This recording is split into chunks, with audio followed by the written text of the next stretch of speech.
Good morning. അപ്പോൾ ഇന്ന് 10th ഏപ്രിലാണ്. ഇന്നൊരു കോട്ടുണ്ട്. മിതത്വം പാലിക്കുന്നവർ ആത്മീയ സമ്പത്തും കൊണ്ട് സമൃദ്ധരാകും.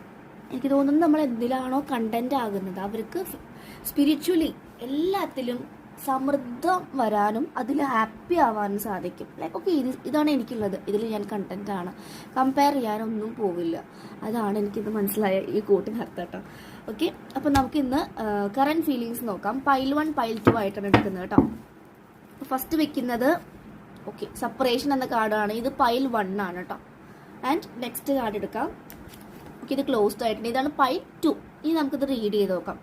ഫസ്റ്റ് കാർഡ് പൈൽ 1 ആണ്, സെക്കൻഡ് ഹിഡൻ ആണ്. ഓക്കെ, അപ്പോൾ എനിക്ക് തോന്നുന്നു നിങ്ങളുടെ റിലേഷൻഷിപ്പിൽ ഒരു മേ ബി നിങ്ങൾ സെപ്പറേറ്റഡ് ആയിട്ടുണ്ടായിരിക്കാം. ഈ ഫസ്റ്റ് കാർഡിൽ പറയുന്നത് ഇതിൽ തന്നെ ഒരുപാട് നിഗൂഢതകൾ ഉണ്ടായിരിക്കും. നിങ്ങൾക്ക് ക്ലാരിറ്റി തരാതെയായിരിക്കും ആ ഒരു പേഴ്സൺ സെപ്പറേഷൻ എടുത്തിട്ടുണ്ടായിരിക്കും. അപ്പോൾ അതിൻ്റെ ക്ലാരിറ്റി നിങ്ങളിടയ്ക്ക് വരുന്നതായിട്ടും അല്ലെങ്കിൽ വന്നു കഴിഞ്ഞതായിട്ടും കാണുന്നുണ്ട്. അതാണ് സെപ്പറേഷൻ. അല്ലെങ്കിൽ നിങ്ങൾ സെപ്പറേഷൻ ആയിരിക്കും, നിങ്ങളുടെ പേഴ്സണുമായിട്ടും നോ കോണ്ടാക്ട് സിറ്റുവേഷൻ ആയിരിക്കാം, അല്ലെങ്കിൽ എന്തായിരിക്കാം അവർ വേറെ റിലേഷൻ ആയിട്ടുണ്ടായിരിക്കാം, മാരേജ് ആയിട്ടുണ്ടായിരിക്കാം. അതാണ് സെപ്പറേഷൻ കാണിക്കുന്നത്. രണ്ട് കൈകൾ തമ്മിൽ ഒരു ഡിസ്റ്റൻ്റ് ഉണ്ട് അല്ലേ, അവരെ കൂട്ടിമുട്ടണം എന്ന ആഗ്രഹമുണ്ട്, പക്ഷെ അവർ വേറൊരു തേർഡ് എനർജി വന്ന് അവരെ കൊണ്ടുപോയിട്ടുണ്ട്. അതാണ് ഫസ്റ്റ് പൈൽ പറയുന്നത്. റീഡ് ചെയ്ത് നോക്കുക. Next go out side. അപ്പോൾ അവർ സെപ്പറേറ്റഡ് ആണെങ്കിൽ നിങ്ങളോട് പറയുന്നത് നിങ്ങൾ അതിനെ ആലോചിച്ച് വിഷമിക്കേണ്ട ആവശ്യമില്ല.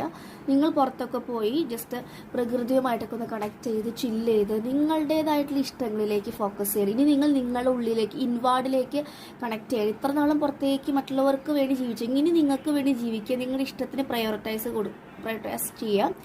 അതാണ് പറയുന്നത്. ഒരു കാർഡും കൂടി എടുക്കാം. Self respect. യെസ്, നിങ്ങളുടെ സെൽഫ് റെസ്പെക്ട് നിങ്ങൾ കളയാതെ ഇരിക്കരുത് കേട്ടോ.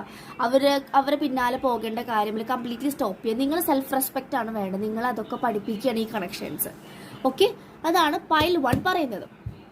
നെക്സ്റ്റ് നമുക്ക് കിട്ടിയത് പൈൽ 2 ആണ്, ഹിഡൻ. നിങ്ങൾക്ക് അല്ലെങ്കിൽ നിങ്ങളോട് പറയാത്ത എന്തെങ്കിലും സീക്രറ്റ്സ് ഒക്കെ അവർ ഹൈഡ് ചെയ്യുന്നുണ്ടെങ്കിൽ അതൊക്കെ ഈ സമയം റിവീൽ ആകുന്നുണ്ട് കേട്ടോ. Second chances, hidden. Pile 2 choose ചെയ്തവർക്ക് മേ ബി നിങ്ങളുടെ പേഴ്സൺ രണ്ടാമത്തെ ചാൻസ് ചോദിച്ചു വരാനുള്ള ചാൻസസ് ഉണ്ട്. അത് നിങ്ങളുടെ ഇഷ്ടമാണ്, നിങ്ങൾക്ക് കൊടുക്കണമെങ്കിൽ കൊടുക്കാം, ഇല്ലെങ്കിൽ ഇല്ല. അവർ എവേക്കണ്ട് അല്ലാതെ നിങ്ങൾ പിന്നെയും ചാൻസ് കൊടുത്ത എഗെയിൻ നിങ്ങൾ തമ്മിൽ സെപ്പറേഷൻസും വരാനുള്ള ചാൻസസ് ഉണ്ട് കേട്ടോ. യെസ്, 2 കാർഡ് വന്നു. ഫോർഗീവ്നെസ്. പൈൽ 2 ചൂസ് ചെയ്തവരോട് പറയുന്നത് നന്നായിട്ട് ഫോർഗീവ്നെസ് ചെയ്യുക. ജെൻഡർ റോൾസ്, അവരവരുടെ റോളാണ് ഇപ്പോൾ ചെയ്യുന്നത്. എന്താണോ അവർക്ക് കിട്ടിയ റോള്, ഫാദർ ആണെങ്കിൽ ഹസ്ബൻഡ് റോൾ ആണെങ്കിൽ അത് ചെയ്യുകയാണ് അവർ. അല്ലെങ്കിൽ ഈ ഫാദർ ആണെങ്കിൽ ഫാദറിൻ്റെ റോൾ ചെയ്തുകൊണ്ടിരിക്കുക, അത്ര മാത്രമേ ഉള്ളൂ. അവർ അതിലും ഹാപ്പി അല്ല എന്നാണ് പറയുന്നത്. So do forgiveness. 2 പൈൽ കണ്ടവർക്കും ഫോർഗീവ്നെസ് നന്നായിട്ട് ചെയ്യാം. ഓക്കെ, ഇതാണ് ഇന്നത്തെ എനർജി.